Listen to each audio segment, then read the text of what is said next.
Good evening. This is the Village Council Special Budget Meeting. The date is February 27th, 2025. The time is 5:05 p.m. Adequate notice of this meeting has been provided by a posting on the bulletin board in Village Hall, by mail to the Ridgewood News, the Record, and by submission to all persons entitled the same as provided by law of a schedule, including the date and time of this meeting. Roll call. Councilmember Mortimer. Here. Deputy Mayor Perrin. Here. Councilmember Whites. Here. Councilmember Winograd. Here. And Mayor Vagianos. Here, will you all please join us in a salute to our flag?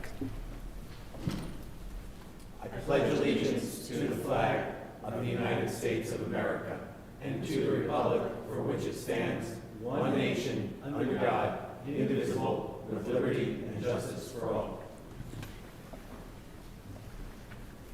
We will go right to public comment. Seeing no one in the audience and no one online, I will close public comment, and we can go right to our agenda. Keith, take it away. Thank you, Mayor. For tonight's budget meeting, we have three topics. The first is going to be the current fund revenues, which Mr. Rooney will walk you through. The next will be the surplus balance, which we'll get a little deeper into. Some of those numbers are finalized. Some of those numbers are still outstanding. We'll speak to that when we get to it. And then finally, we're going to go over the recommendations that I'm making tonight relative to the final capital budget for 2025. So with that, we'll start off with revenues, and I'll turn it over to Bob. Good evening. So I put on in front of you a revised version of the current fund revenues that Keith handed out to you last night. I highlighted those line items that may have had a mathematical calculation missing or a number missing. And Pam has brought to my attention one other item that didn't cross-foot. So I'll walk you through some of these, and as we move along, you can ask questions as needed. So in the total local revenues, we anticipated $6.3 million. We realized $6.1 million, a shortfall of about $122,000. The big area of shortfall there was up in fees and permits. We had estimated a number predicated on what we felt we were going to lose for Valley moving out, birth certificate copies, things of that nature, and it was higher than our original guesstimates were, so we fell short of that number by $168,000. I'm sorry, Bob, can you just explain that? So it was the lost revenue from birth certificates? So Department of Health Department, making copies of birth certificates, providing original birth certificates, there's a fee to every one of those transactions. Right. Once Valley moved out, that moved to Paramus for the births, so the number for birth certificates went away. And death certificates. So that was more than we anticipated than it would be. So we knew going into... Yeah, let's say, I mean, it wasn't a surprise they left. I mean, we knew that they were going to leave. You just don't know when you have the transaction at the counter whether that is a person who's there based on something that happened at Valley or based on the need for a duplicate birth certificate over time. So, I mean, we made our best guess. We fell short of our best guess, but again, as we've talked about with Valley in the past, it's an anomaly that doesn't happen all that often. We made our best guess. We came up a little short in the revenues, and now we'll have a better idea of what that's going to look like looking at the transactions from May through December of last year. Death certificates too? Is that also part of that? Birth here? and death. Birth and death. Yeah. Mm-hmm. So birth is a significant piece. Mm-hmm. Death obviously related to those that occur at the hospital, but anything that occurred prior to that would still be included. And walk me through this. How much of that how much revenue are we not going to be receiving that we received last year, or the year before actually, for births and death certificates? Well, we anticipated, and this is not just births and death certificates, but the births and the lack of birth and death certificates is what attributes to the shortfall. Right. So there are other fees and permits in that 08-105 line item. We anticipated last year $461,000. We realized $293,000. So we had a shortfall in our anticipated revenue of $167,000. Much of that is attributed to the revenue that's generated in the health department due to Valley relocating to Paramus. How much is a birth certificate? I don't know that off the top of my head, but. Oh, it's like at least I mean- $25, and usually you get more than one, so No, but I'm saying, this is $170,000. I understand. A lot of And this was trimmed back based upon what we cut back based upon our, our Knowing that projection. we were losing Knowing hospital. that we were going to lose Valley. But we didn't, I mean, we didn't get $170,000 in birth and death certificates from Valley, did we?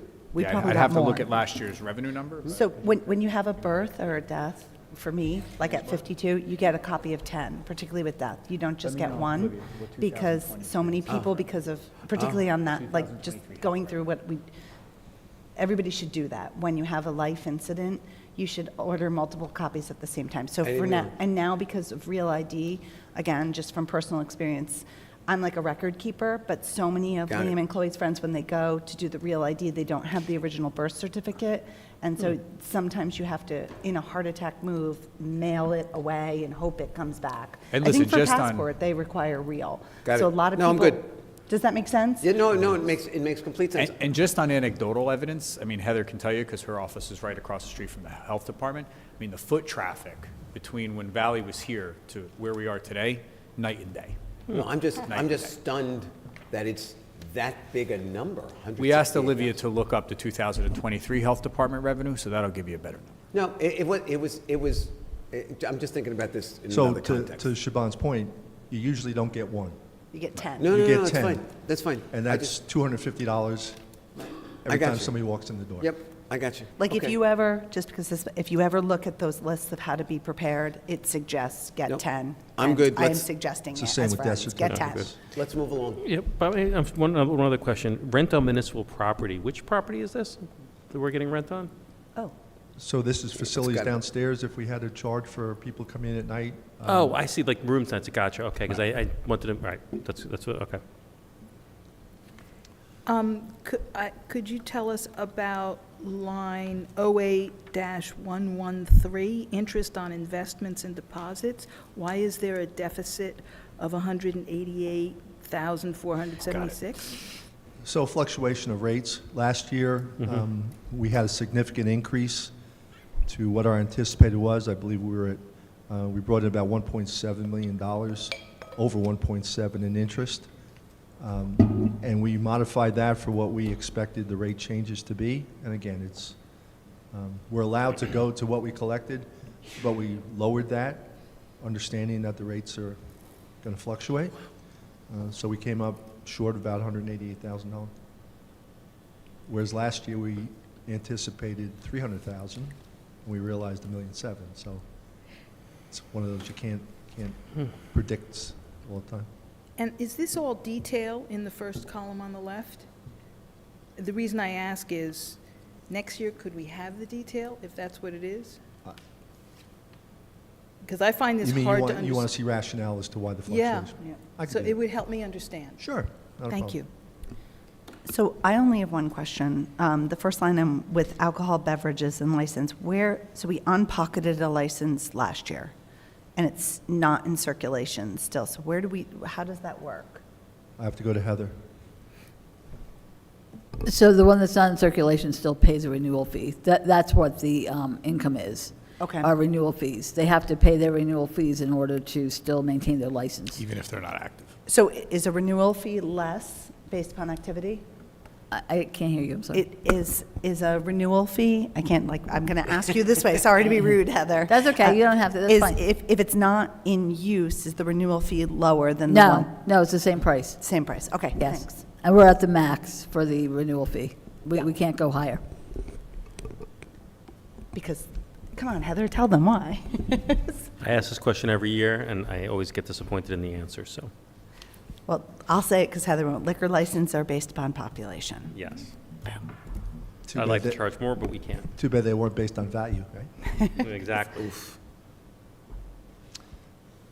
So moving forward, any other questions on local revenues? No. Good. So the second page has your state aid, shared services with MAWA, and funds that we appropriated during the year for state and federal revenues that were amendments to the budget of $442,000. Hey, I'm sorry, Bob, I apologize. Can I just go back to the first page? We talk about the surplus anticipated, so is this what we hold in reserve every year? The 5.5 million? So the 5.5 million is what we anticipate our profit to be during the year. Oh, okay. So local government allows us to balance our budget with those funds. I'm sorry, say that again, that's what we're Local going to collect? government allows us to balance our budget using surplus. And surplus is what we're The anticipating? excess of our revenues over our appropriations. Gotcha. So we anticipate we're going to have $5.5 million extra from 2024 that we can put to 2025? Correct. And so how does that concept work with reserves? Because I thought we reserve a certain amount of money for rainy day. Is this not part of that? So that is part of that. Okay, that's what I But thought. we don't budget all of it. Our fund balance was 7-point-something million. We used 5.5. Gotcha. And that 7-point-some-odd million, is that historically what we've done? Because I remember discussions over the previous years about increasing the amount of reserves, and I want to make sure I get those facts right. So it goes up every year. Right, Hopefully, it goes up every year. right. So, when we hit COVID, we started little because our revenue stream was less than what we anticipated. But, we continue to grow. Not eat into the reserves.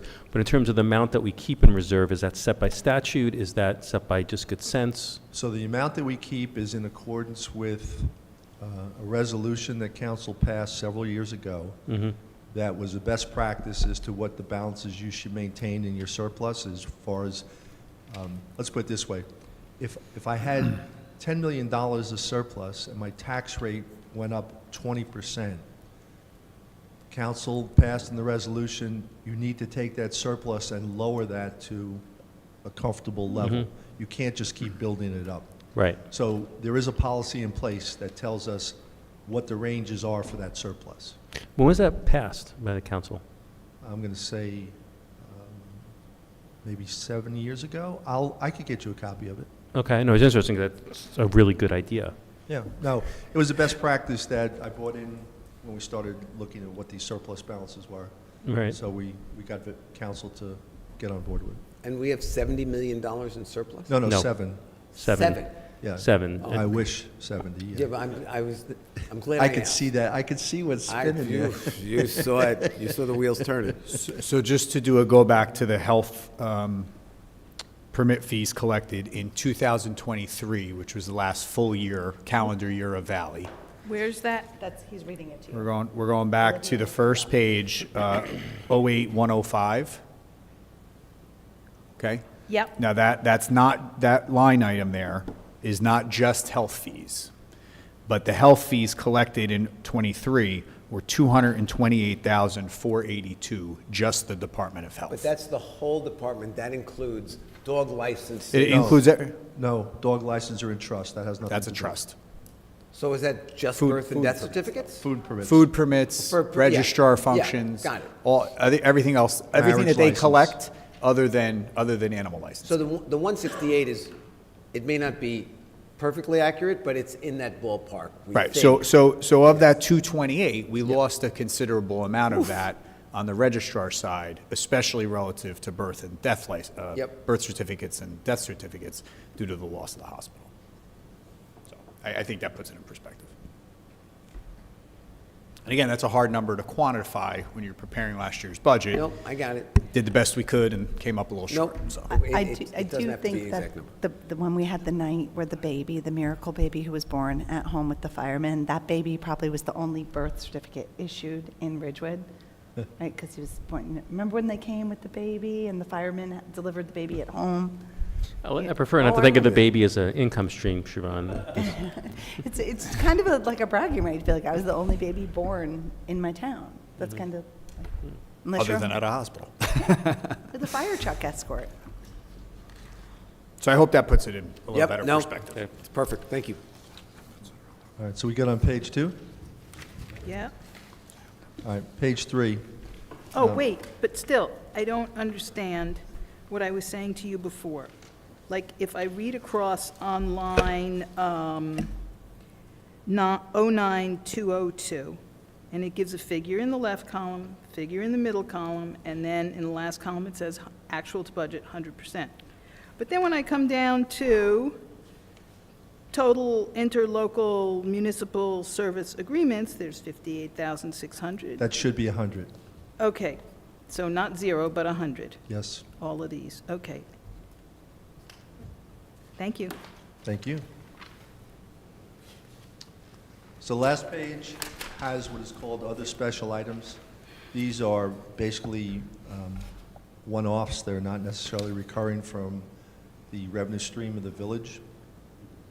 So the first shortfall you see is in the Valley bed calculation.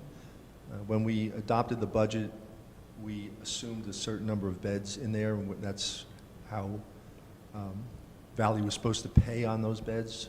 I believe at the time it was $3.14 a bed per day. So we anticipated the transaction going to the end of April. The transaction occurred April 17th, so we fell short on several days, so that's why the 22,000 shortfall.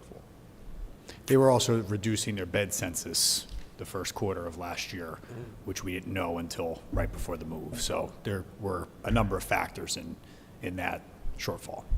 What was the bed fee that we got in 2023? Is that easy to pull up on your computer? The total was about $500,000.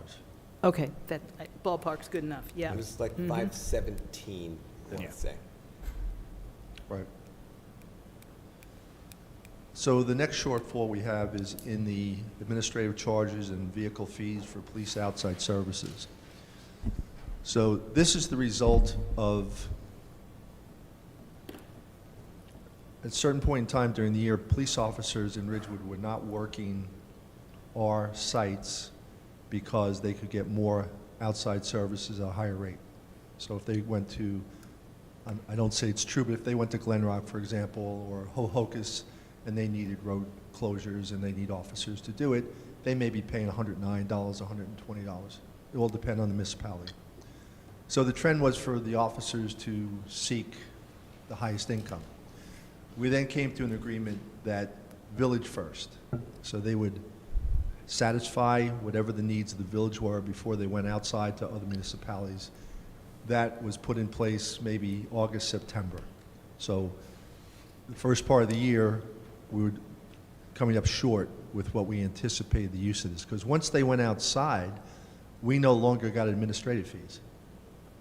We only get it when it's inside. So that was the reason for the shortfall. We now have a different billing service for outside police service. It's Jobs for Blue. They've been handling the accounting for the pay for the officers, for the transmission of the fees. It's been very timely and very smooth.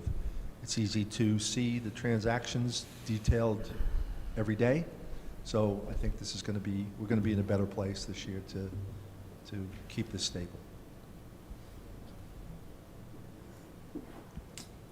Okay. And then the last significant change here is the sale of municipal assets. So we anticipated 93.5, and by the sale of equipment on Gov Deals and a couple other services, we realized $178,000 this year. Nice. So overall bottom line, when you get to total miscellaneous revenues, we're short about $161,000 compared to what we anticipated. The receipts from delinquent taxes should be flat. We're still trying to finalize some last few entries on that. And the amount to be raised by taxation, I believe, is going to come in at the $40 million level. So that would put us $240,000 over what we anticipated this year. So I you have got not- within $250,000 of a flat budget, or of what you budgeted versus what we spent? Yes, no, like half not what of- we spent. No, Okay. let's just do revenue. This is, Oh, revenue, okay. is So just another. revenue. That's right, I'm sorry. So in terms of revenue, we Right. were basically shy, or no, we got 240,000 more than we anticipated. that's correct. As of right now, I'm still working, closing on some of these numbers. So that I anticipate will go higher. Right. We'll have a larger excess. By the time this all gets settled, even with the losses, which is what Bob highlighted tonight, because we assume that's where your questions are going to come from. What didn't we realize that we thought we would? But when you total it all up, we're going to be about $250,000 ahead of what we projected in 2024. That's great. Okay. Any other questions on the revenues? Good. Move over to fund balance? Sure.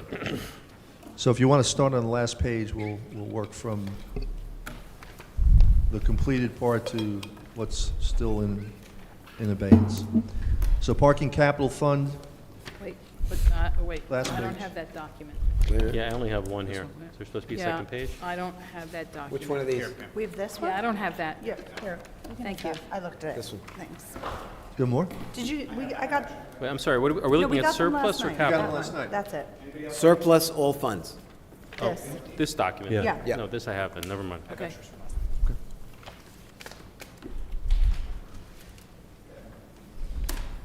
So parking capital fund has about $8,000 as an ending balance for the year 2025, top left-hand corner. The water capital fund has 1.4 million. If needed, that could be used to fund capital projects in the water capital fund. It could also be used in the operating fund if need be. But we haven't utilized that money. General capital fund has about $300,000 in it. We used $1 million to balance our budget this past year. So there's $314,000 left as a result of debt sales premium and the note sales, and that's what drives that number up. Parking operating fund, I have about $600,000 at the end of the year. We're going to use $400,000 in the 2025 budget, which is consistent with what we've done in the last couple of years. On page 1, water operating fund, we have a surplus balance of approximately $11.6 million. We'll be using $4.3 million of surplus to balance the budget for water this year. And the general fund is still to come. I anticipate using $5.5 million, but I didn't want to put a number there that I haven't finalized yet. If we get the 5.5, what would the percent of budget be for 2025? I'm sorry, Evan, I didn't hear you. If we, assuming you do the 5.5 million for the, in the to come section, 2025, Yes. what would our percent of budget be? He's not gonna So tell you. until the budget's adopted, I don't know. It'll be similar to last year. It'll be It'll be similar, similar. but I So, I mean, because this is what I was recollecting, was that the chart, I think, is great, shows that we went from having a surplus of, 6.6% to almost 9% last year, which to me indicates we're being more conservative, which I like. again, I don't know the answer to that. Well, no, I'm just looking from 2015 to 2024. So I'm throwing you a compliment, Bob. What I'm saying is I like the trend that we've had, understanding we don't have the trend for 2025 of having more in surplus versus compared to our budget. Okay, I'll say thank you. There it is. There it is. Long story short, though, along those lines, that percentage number is going to be comparable to what it was last year. Right, which I really like. Yeah, until all these numbers are finalized, we can't give you that number in any type of specificity, but it's going to be in the ballpark of where we stood last year. Told you he wouldn't tell you. Yeah, I know. So I have, with parking, Bob and I had a sidebar because there was a bunch of social media discussion on parking. When we release the budget, do we give special attention to parking? And two, this is like a structure question for me to visualize, is the bond for the garage in the utility or no? So the debt for the construction, the bond for the garage, is maintained in the parking utility, Okay, 100%. 100%. Every expenditure that flows through parking is raised by the revenues within parking, Okay. nowhere else. And that bond is, what, 4 or 5 years old now? So, 5? Yes. Okay. So it's got about 10.8 million left on it. I think it was a 25-year, because of the construction of the garage being a 25, 30-year useful life, I'm going to say it was 25-year useful life on it. Okay. Thank you. And to your point about presentation, so when we do the presentation to council, we will go through the general water and parking. I'll show you the revenue stream, I'll show you the expenditures, where everything's going. When we vote, council votes rather, I'm sorry, on your budget, you only vote on the taxation piece. You don't vote on the utility piece. That's not a requirement of No, I got it. just The numbers are in the budget, but it doesn't have, the budget document that goes to the state Yep. both the water utility has a section and the parking utility have a section.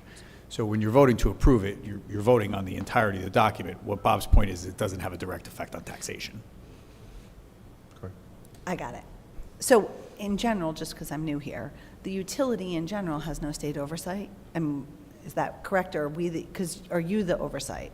I'm the oversight, but when I do my budget, when they review the document, they review parking, as Keith said, water and parking is in there as well, and they'll say to me, perfect example is when we budget in water for health expenses. They make me reconcile that number back to the total bill that is submitted by the state on their website, and they'll say to me, okay, tell me how you get from the water, the parking, and here to total this, to make sure that you're covered. Got it. So they audit this whole thing. It's quite a process. Good luck with it. Anything else? Good. Thank you. So Mayor, if I may, what I'd like to do is sort of sum up the path forward on the budget, and then we'll go into the capital budget, because the schedule that we're going to recommend to the council tonight for the operating budget is going to be slightly different and modified from the capital budget. So I'd like to deal with them separately.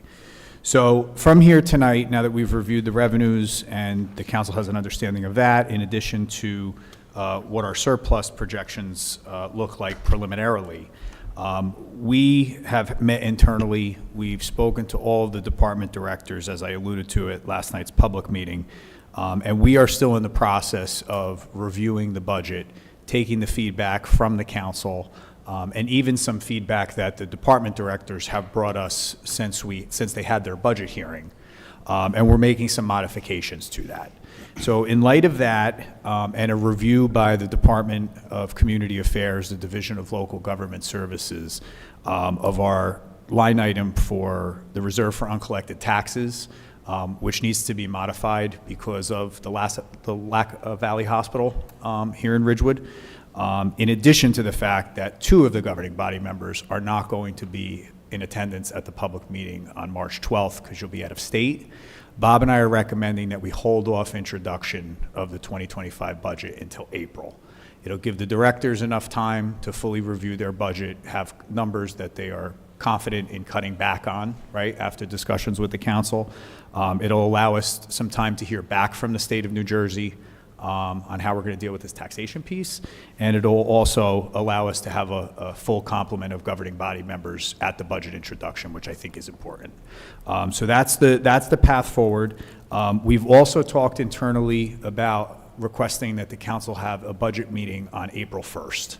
And what we would do is we would come back to you on April 1st with a listing of all the cuts that we've made from the budget sheets that you've reviewed during these budget hearings that we will be able to make in the budget that we're going to present for introduction. So we would really like to go through those with you in a systematic way, let you understand where we cut back, where we've had additional revenue sources come in, all of that type of thing. So you have a full understanding of the document that you're going to be asked to consider on the 9th when it comes to introduction of the budget.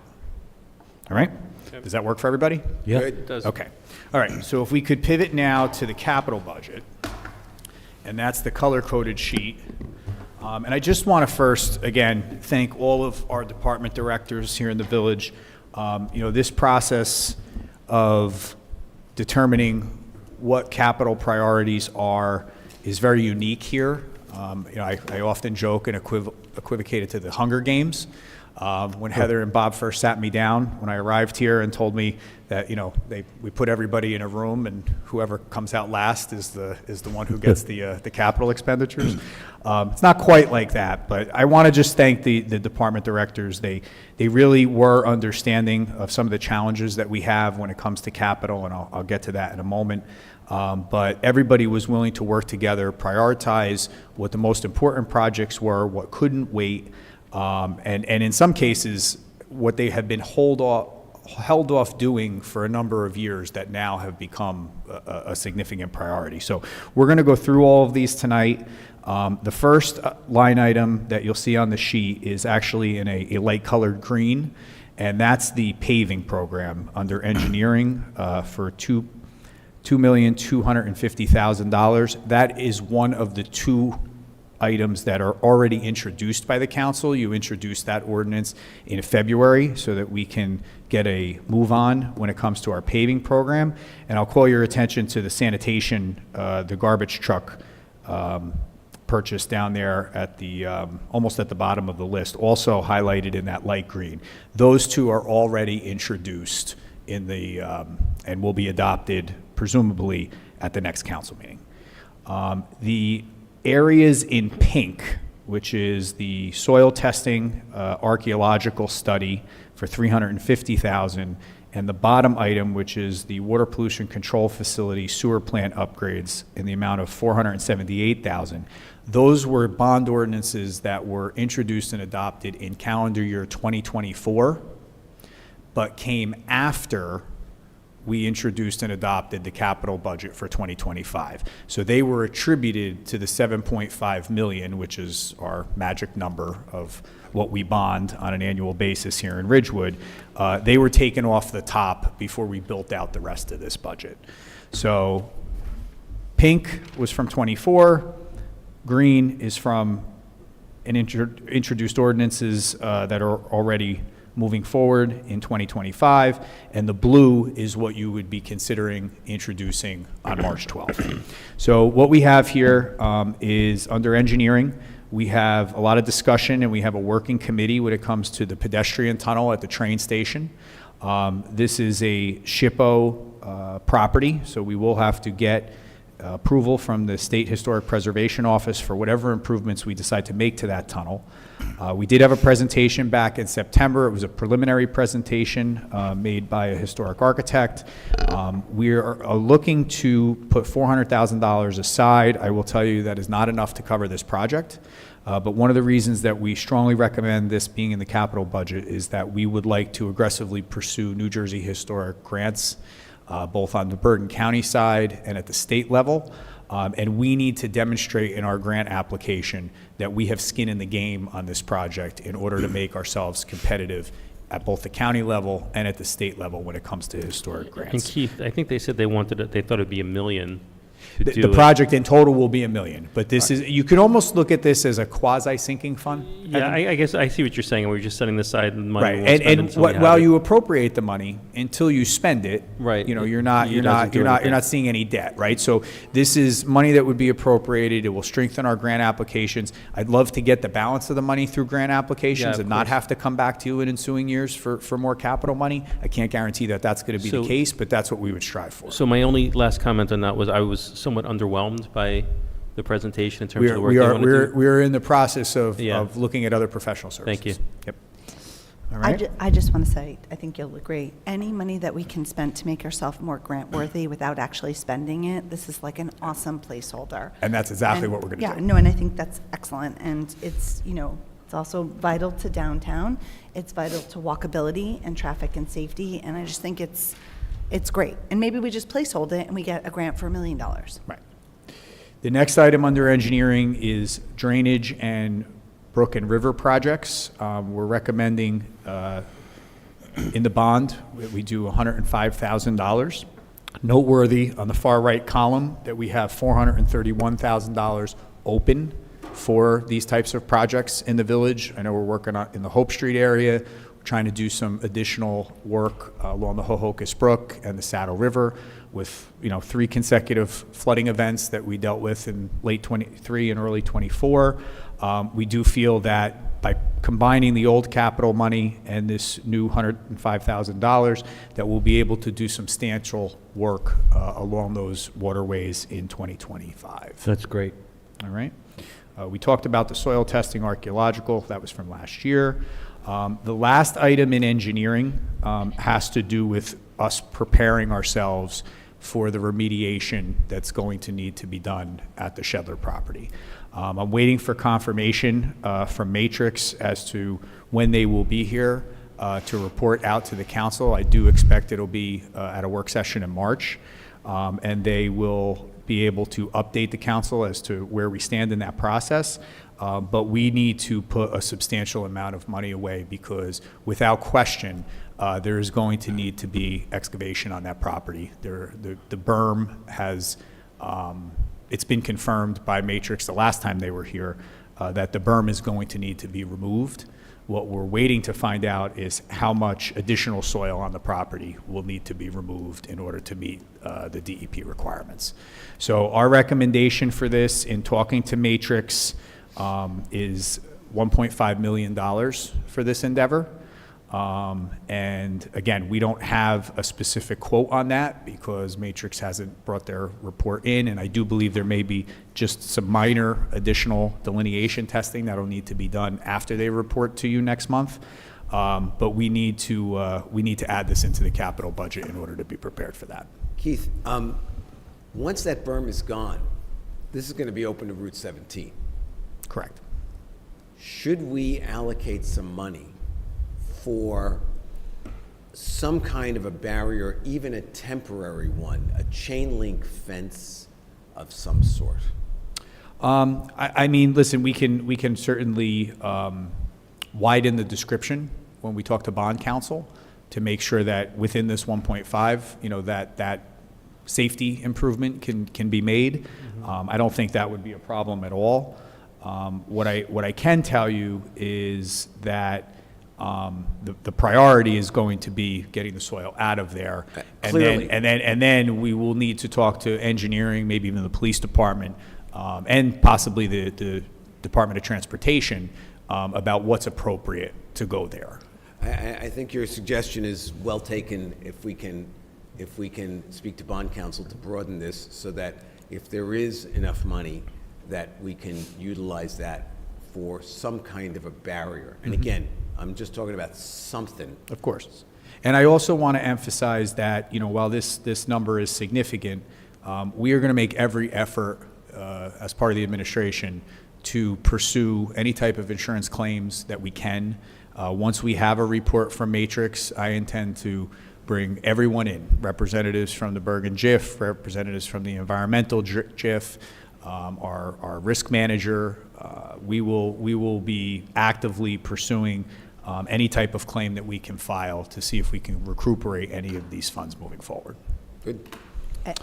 And recuperate some of the trees on the berm, hopefully. I just want to make We've sure. already talked about the possibility of relocating those trees, and while that will be quite an endeavor, you know, I've talked to Matt Andrula and some of the folks up in engineering, and we're trying to strategize a plan about where those trees can be relocated throughout the village so that, you know, we get to save them. You know, and when you look at that, just try and keep in mind that the cost of relocating them could be in excess of simply buying new plants and planting them. And Yeah, that's just, At the end of the day, we have to determine, you know, whether first of all, the trees can survive a relocation process, and two, whether it's cost effective to do it. I think, you know, philosophically, it would be nice to try to find new Clearly. homes for them, and obviously we'll have the professional staff, you know, Yep. work on that. Can I just say two things? Sorry, I know we're all supposed to be, but Evan's probably going to want to say, you know, for all of us, we've all been accused of spending a lot of money on Shedler and the development of the park. $1.85 million is regarding a response to public safety in our capital budget out of the 7.5. So the soil testing and the archaeology, we're past due.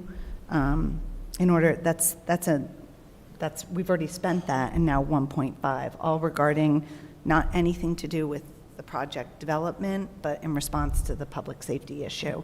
And we're just a little sensitive to that because the project already had a rather hefty $7.5 million price tag, and this will be additive on top of it, all related to public safety. And so, because the public can't see this document, I just wanted to belabor that. Do you want to say anything about that, Evan? Because that's No, I just don't like talking about it because I just get angry every time we do. it's so much money. I know. Listen, we have to do the remediation. There's nothing around that. But when I think about the amount of money we've spent on that property and gotten nothing out of it, and have a house there that is sitting empty, that we're paying upkeep on, and all this was done to avoid development of that property, which is the right thing to do, it's just, It just frustrates me what could have been done with all that money for the village over the last 15, 20 years is just an epic failure of municipal planning that we even got into this mess in the first place. We have to clean it up, we have to fix it, so we'll spend the money, but there should be some lessons learned for us and other municipalities in the future before we buy large amounts of property that we know what we're going to do with it. And when we look at the revenues, the only asset that we have vacant is the house still, right? We've done the train station, it could have been additional revenue, and it's just And we draining. can go down this rabbit hole all night long. Right. So- Yeah, I'll So stop. let's move on to firefighter gear. This is $20,000 that Chief Judge, spoke to you all about when he was here for his budget hearing. This is a rather consistent number.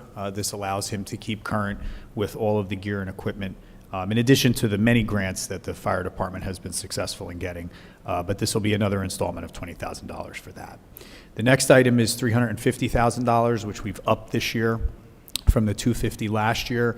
This is in preparation for engine replacement for a new apparatus to replace an old apparatus or an aging apparatus at the firehouse. And this is part of that sinking fund. We upped it by $100,000 because every year that we get closer to having to replace this, we want to have as much money banked away as we can before we have to make the final ask. All right. The next is replacement of car 38. This is a replacement of a brass vehicle at the fire department, and all in to equip it and have all of the necessary amenities that are required for this response car. It's $110,000. The public library made 2 requests this year. One is for replacement carpet at the library in the amount of $55,000, and the renovation of the first floor bathrooms of $130,000. And we are still talking to Lori and her team at the library about the possibility of applying for a community development block grant because the restrooms would be ADA compliant Great. when rebuilt. So if there is an opportunity and that the timing for that funding aligns, that discussion is ongoing between Millennium Strategies, our grant writer, and our friends at the library. That's good. All right. Next one is OEM. This is for the Emergency Operations Center. Jeremy has spoken to me about this since the time I arrived here. He is very concerned that in the event of a true emergency, and again, we've had 3 consecutive flood events there during that period at the end of 23 into 24, or some other type of emergency, that we do not have an adequate emergency operations center. Working out of the conference room downstairs in the police department is difficult when you have to have all the branches of emergency services and possibly agencies from the county or the state present as well, in addition to the administrative staff. And he is looking to retrofit a space on Douglas Place in order to provide that service. It also takes us out of the floodway. Responding here, if it is a flood event, is difficult. We're all out on Maple Avenue, and the police department don't necessarily have the best access outside. So it would give us a safe location on higher ground where we could all respond to and manage any type of emergency. There's also a request for $10,000 to make upgrades to the MCI response vehicle for OEM. Under MIS, there are 3 requests. The first is for desktop replacements in the amount of $65,000. There are a number of old and antiquated desktops that are still being utilized by staff. They're slow, they're a little difficult to manage, in addition to the fact that all the desktops need to be upgraded on the Windows platform. So that is Dylan's recommendation with regard to that.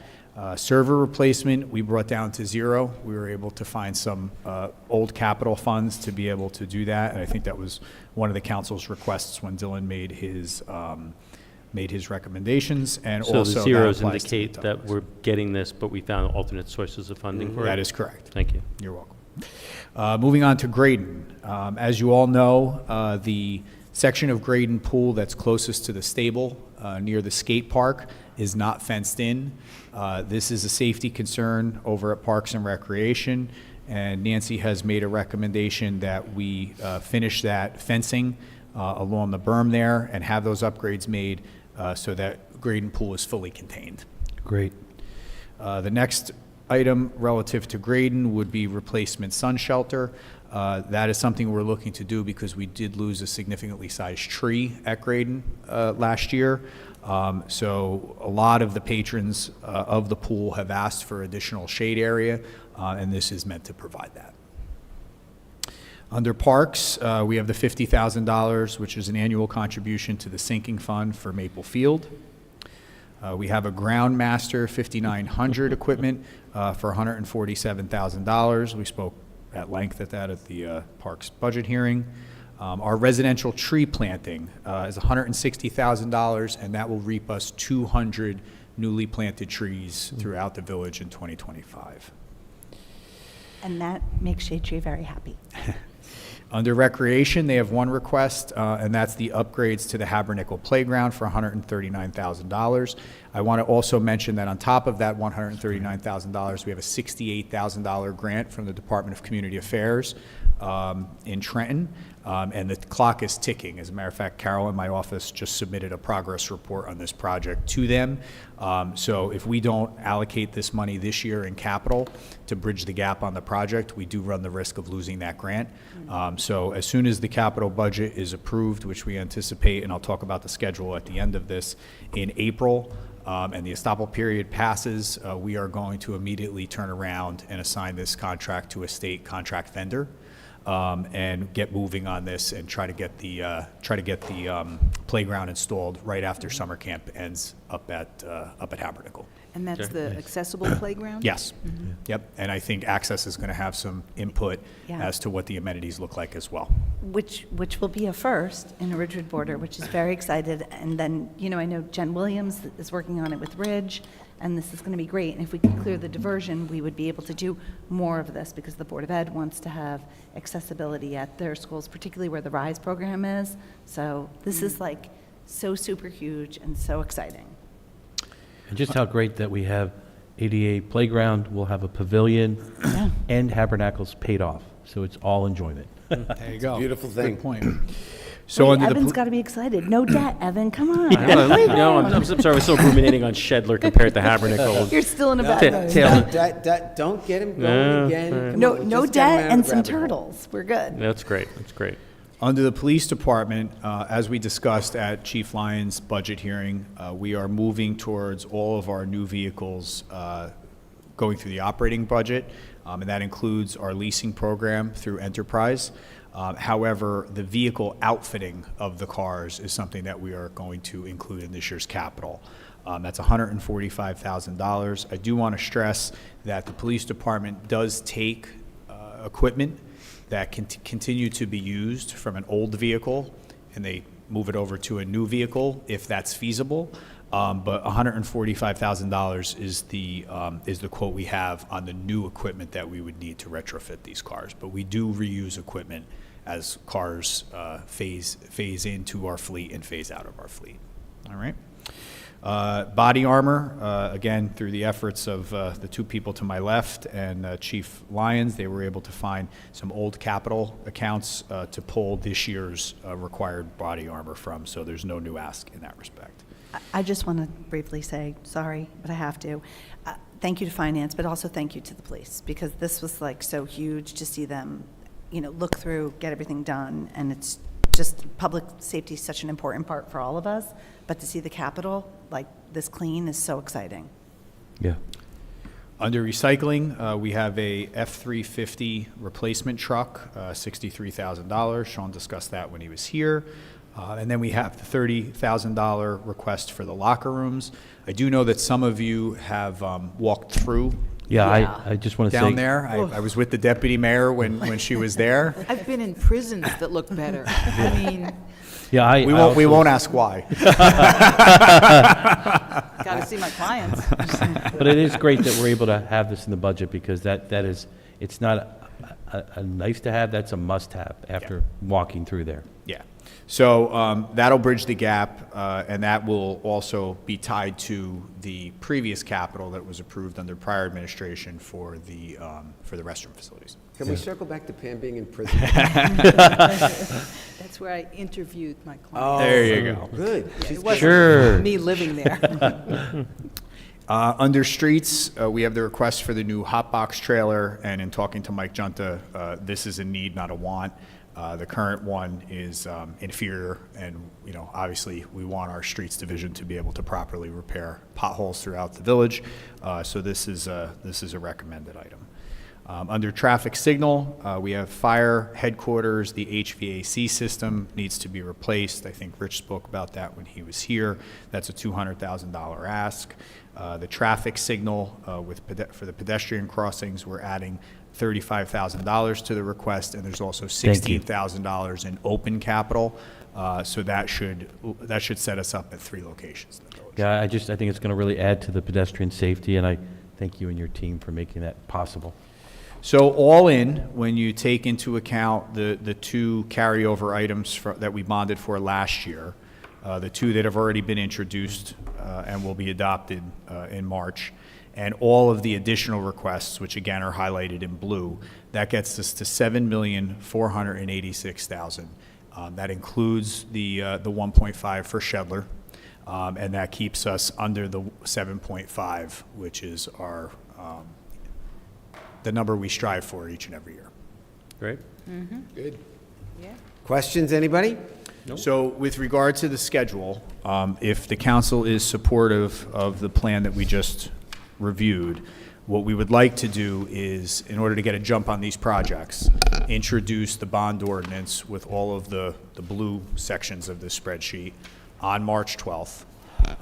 We can introduce it with just 3 council members being here, and then we would adopt it the same night we introduce the budget, which would be April 9th, which I expect will have a full complement because you need the majority to vote to adopt a bond ordinance. And then, you know, let's say by May 1st, after Heather advertises it and the 20-day estoppel period passes, this money would become available for use by the departments. We need a supermajority for the bonds, don't we? Yes, well, but you Yeah. would do that on April 9th, so you'd be Yeah. okay. Sound good? All good. Anything else? That's all we have. So Mayor, from here, you know, Bob will have conversation with bond counsel about getting this prepared for the agenda on the 12th. We will have a resolution from DLGS on the reserve for uncollected taxes, which we've talked about, on the 12th. And then we will be set up to have a budget meeting on April 1st. It'll be a 5 o'clock meeting like this where we'll review all the cuts, and then we will anticipate introducing the budget on April 9th. Great. All set? You're all done? Yep. Public comment. Good. Let's go back to public comment. Seeing no one here. Dylan, do we have anybody on hybrid access? Seeing no one, I'm going to close public comment and entertain a motion for adjournment. So moved. Wait, can't we say something nice? I know you guys, I mean, I feel like this was so much work, we should take a minute and say something. You know, I'm a capital person, I love a special project, so I'm gonna go. Lydia and Bob, thank you for answering all my questions and preparing it. Olivia, to the rest of my council, thank you for my electronic form, which I was so happy to be testing. This is always an experience. I tell my kids, you're never too old to learn. Every year I learn something. You guys are excellent teachers, and in addition to that, you know, you feel more comfortable leaving things. Like, oh, Bob's got it, and you clearly have it. You've done such a great job. It has been such a great experience to see things that I ran on, get the funding, make people happy, and I'm just incredibly grateful. And if they don't say anything, then that's on them, but it has truly just been such an awesome experience, and thank you for balancing your families and your time to deal with all 5 of us. And Siobhan's right. She's absolutely right. We are no place without you guys doing all the heavy lifting. And I can't even imagine the hours and hours and hours that go into putting this all together. I joke with Bob, and I did tonight about when Evan said, so can you give me a number where we'll be? And I said, yeah, no, he's not going to give you that. Because as you have said, time and again, this is a fluid process. I know that you guys are working on this every single day, and I know it gets closer and closer, but the time that you spend on this, and I have to say, the result of this team, of you guys, Keith, Bob, Olivia, I know Steve's involved in this, and your whole team. We appreciate it on behalf of the residents, because that's really what we're here for, is spending their money effectively, and I think you guys do a great job. And I'd like to add, too, that I think that the directors of all the different departments came forward with realistic yet needed items. And it's just great that we're able to make them whole, and make it, not just one group gets it, but that they're all getting what they need. And it's just going to make the town better, and just shows what a great team we have here at Ridgewood. So thanks to everyone. So I said my kudos last night during my comments. I'll stand by those. One thing, though, I would like to see, I know in previous years, we got a list of sort of wish list and like when we'd want to see them funded and sort of capital projects. I would love to see. We have that document. We can Great, share. I'd love to see, because I do want, to the extent that, like, we had to make some hard choices with the directors, and then we had to push some stuff up, like, we should, if somebody's asking for something year over year, like, we should track that so we know that we put somebody off for a year, so I would ask for that again, but I'm sure I will be, I'm sure I'll have lots of positive comments to say when we deliver the budget and the tax rate, but again, certainly the work to date has been excellent. All good? Thank you. Let's start that process again. Let's entertain a motion for adjournment. So moved. Do we have a second? Second, and thank you, Heather, too. All in favor? Aye. Aye. Thank you. That's great. Set an hour.